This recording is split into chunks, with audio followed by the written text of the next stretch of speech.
गौतम बुद्ध नगर के महिला मतदाताओं का क्या है मूड, वरिष्ठ नागरिकों का क्या है मूड, जेवर का क्या है मूड। अभी हम मौजूद हैं ग्रेटर नोएडा में युवाओं के साथ, जानेंगे कि जिस तरीके से सेलिब्रिटी जो हैं चुनाव के समय में राजनीति में एंट्री कर रहे हैं तो उसका कितना असर होगा। साथ ही कांग्रेस के घोषणा पत्र के बारे में क्या सोचते हैं युवा, और उसके साथ ही ये भी जानेंगे कि युवा जो हैं अपना प्रतिनिधि कैसा हो, इसके बारे में भी हमें बताएंगे।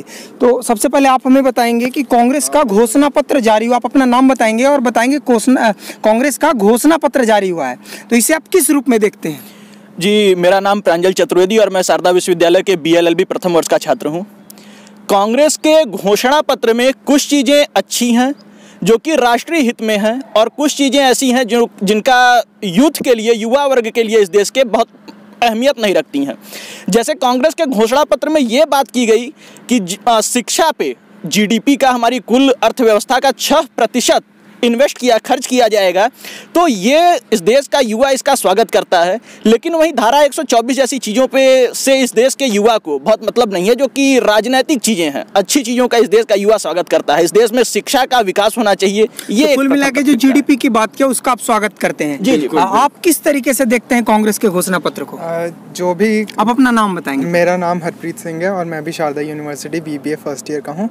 जो भी घोषणा पत्र है वो सब इकोनॉमी के भले के लिए ही है, तो हमें इसको एज अ वेलकम करना चाहिए। एंड जो भी है हमारी इकोनॉमी को अच्छे बढ़ाना। जो 72,000 देने का बात किया है उन्होंने गरीबों को, उसको किस तरीके से, यूथ किस तरीके से देखता है उसे? वो एक साइड से, अगर जिस तरफ से एक साइड से देखा जाए तो वो अच्छी चीज़ है, बट एक साइड से देखा जाए तो वो बुरी चीज़ भी है।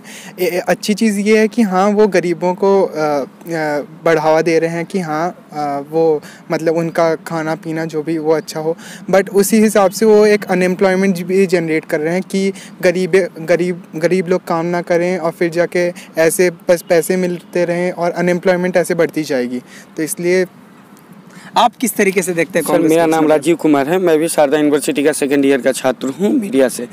सर, देखने के लिए तो ये जो 72,000 वाली बात आपने बोला, 72,000 वाली बात, सर देने में, कहने में और करने में बहुत अंतर है। अभी आज के डेट में कहने के लिए तो बहुत सारे पॉलिसी हमारे आए, लेकिन कोई पूरा आज तक नहीं हुआ, खासकर युवाओं के लिए।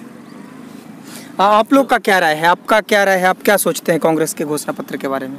कांग्रेस का घोषणा पत्र ये कहता है कि 72,000 वाले की बात जो कर रहे हैं आप लोग, वो तो होनी नहीं चाहिए। सबसे पहले अगर वो होता है तो फिर सभी जो युवा छात्र वर्ग के लोग हैं वो उनके लिए वो काम करना नहीं चाहेंगे। ये इससे दिक्कत हो सकती है सभी को, क्योंकि अगर वो 72,000 की जगह कुछ अलग एजुकेशन डिपार्टमेंट के बढ़ावा करना चाहिए, वो कर सकते हैं, वो अच्छी होगी। और उसके अलावा कुछ। चलिए अब जो है हम दूसरे सवाल पे आते हैं कि जब चुनाव का समय आ गया है तो सेलिब्रिटी जो है वो पॉलिटिक्स में एंट्री कर रहे हैं, तो इसका कितना असर पड़ेगा?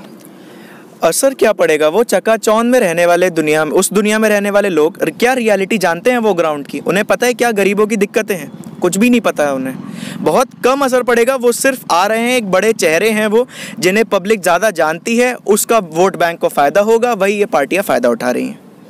आप क्या सोचते हैं इसके बारे में?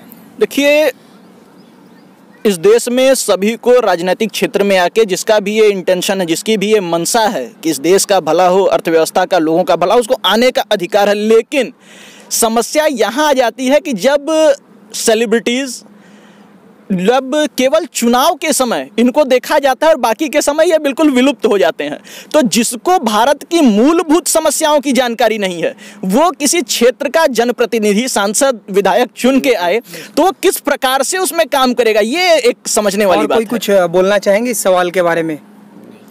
अब एक सवाल और होगा आप लोगों से कि अभी जो हमारे लोकसभा में जो सदस्य हैं उनका औसत आयु की बात करें तो 50 वर्ष के से ज़्यादा के लोग जो हैं वो लगभग 60% हैं, तो युवा की जो संख्या है वो काफ़ी कम है। तो आप हमें ये बताएंगे, आपसे जानने की हम कोशिश करेंगे कि युवा प्रतिनिधि जो आज के डेट में हमें चाहिए वो कैसे होने चाहिए, क्या छवि होना चाहिए, क्या पृष्ठभूमि होना चाहिए? आप लोग क्या सोचते हैं युवा प्रतिनिधि और युवा प्रत्याशी के बारे में?